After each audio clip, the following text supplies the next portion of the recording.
Sir నమస్కారం sir. నమస్తే అండి. సార్ సింగర్ కల్పన గారు ఆత్మహత్యాయత్నం చేశారని నిన్నంతా కూడా ప్రచారం జరిగింది. కాకపోతే ఇప్పుడు ట్విస్ట్ ఏంటంటే సార్ ఆమె ఆత్మహత్య ప్రయత్నం చేయలేదని చెప్పేసి వాళ్ళ డాక్టర్ అయితే చెప్తున్నారు. సో ఫ్యామిలీలో కూడా ఎటువంటి ఇబ్బందులేం లేవు. అందరం కూడా హ్యాపీగా ఉన్నాం.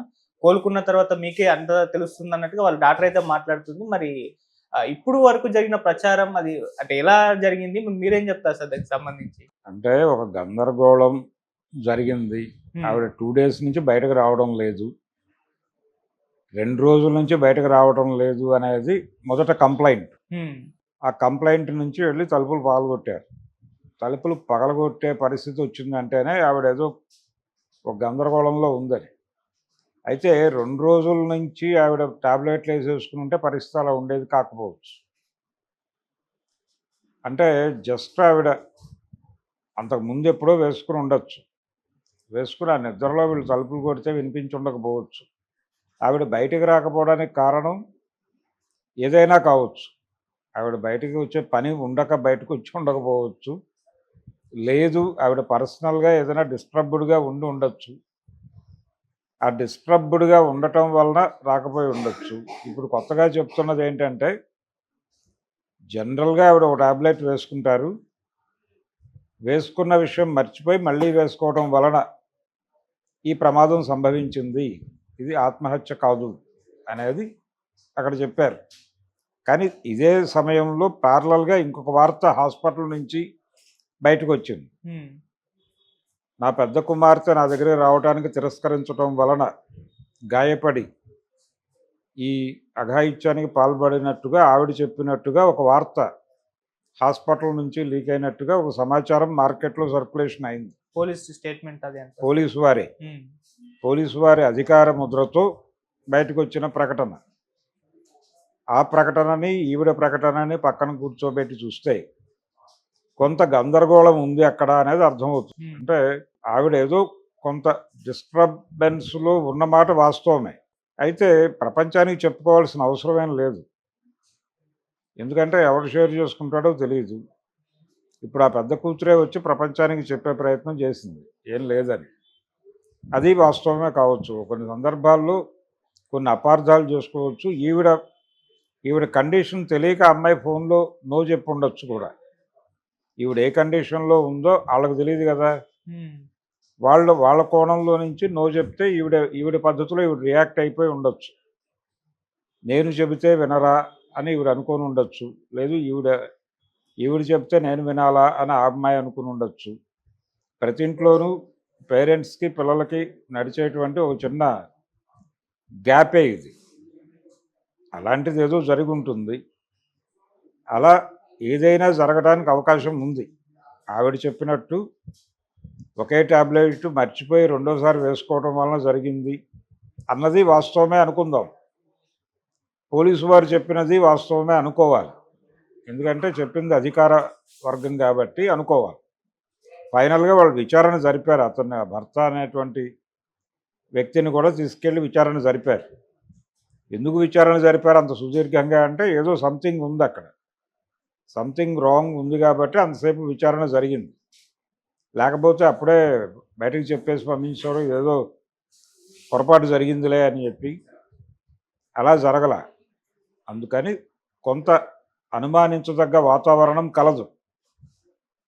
అలాగని చెప్పి మరీ వీధికి లాగాల్సినటువంటి అవసరమూ లేదు. వాళ్ళకి వాళ్ళు రెక్టిఫై అయితే చాలు. ఇలాంటిది జరగటం వలన ఇలాంటి ప్రమాదం జరుగుతుంది అనే విషయం వాళ్ళకి స్పష్టమైతే భవిష్యత్తులో ఇలాంటి పరిస్థితులు రాకుండా ఏం చేయాలో ఆలోచించుకుని జీవితాన్ని అటువైపు డ్రైవ్ చేసుకోగలిగితే సరిపోతుంది. హ్మ్. ఆ డిజైన్ చేసుకోవడానికి ఇది ఒక వెసులుబాటుగా అనుకోవాలి. ఏదైనా వాళ్ళ పర్సనల్ గొడవలు అవి, వాళ్ళ జీవితాలకు సంబంధించిన గొడవలు.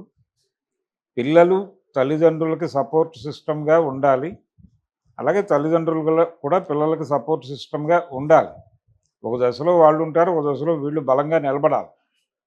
ఆ నిలబడటం లేదు అంటే తన వాళ్ళు అనుకున్న వాళ్ళు తనతో నిలబడడానికి సుముఖంగా లేరు అనిపించినప్పుడే ఒంటరితనం మరింత ఒంటరితనంగా మారుతుంది. ఒంటరితనం మరింత ఒంటరితనంగా మారినప్పుడే ఆత్మహత్యలు చేసుకోవాలనే కోరిక పుడుతుంది. అందుకని ఇది అంత ఆషామాషీగా వదిలేసే వ్యవహారం ఏం కాదు. తెలియకుండానే జరిగే తప్పులు. మేము కాన్షియస్గా లేము అలాగా అనొచ్చు వాళ్ళు. కాన్షియస్గాను అన్కాన్షియస్గాను ఆ కండిషన్కి అవతల వాళ్ళని నెట్టేయటానికి మీరు కారణం అయ్యారు. దాన్ని ఈరోజు కాకపోతే రేపైనా మీరు రెక్టిఫై చేసుకోండి.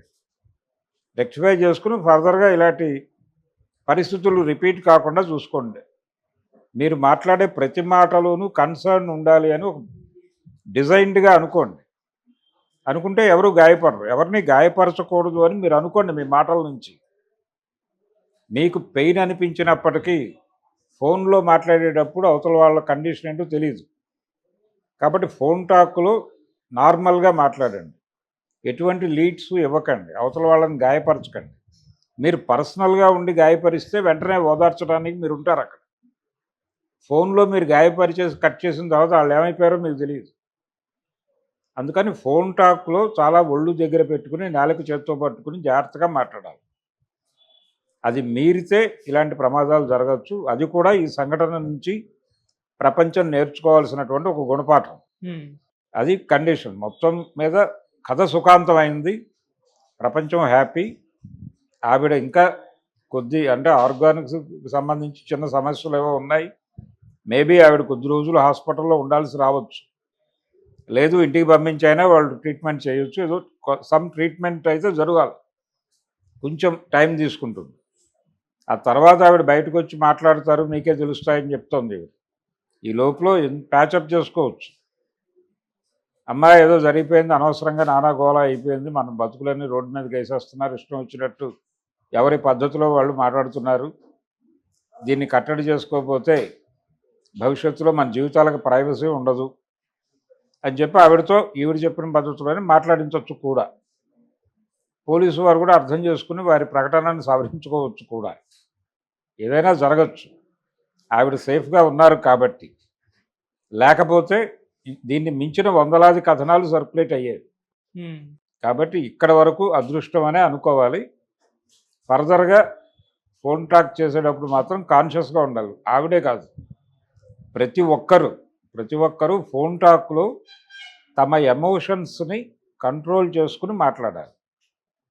ఎమోషన్స్ని కంట్రోల్ చేసుకునేటప్పుడు వీళ్ళు ఆలోచించాల్సింది అవతల మనిషి ప్రజెన్స్లో మనం లేము, మన మాటలు వాళ్ళని ఎలా తగులుతున్నాయి, వాళ్ళు ఎలా రియాక్ట్ అవుతున్నారు అనేది మనకు తెలియటం లేదు అని అనుకోవాలి. అందరూ ఓపెన్గా రియాక్ట్ కారు.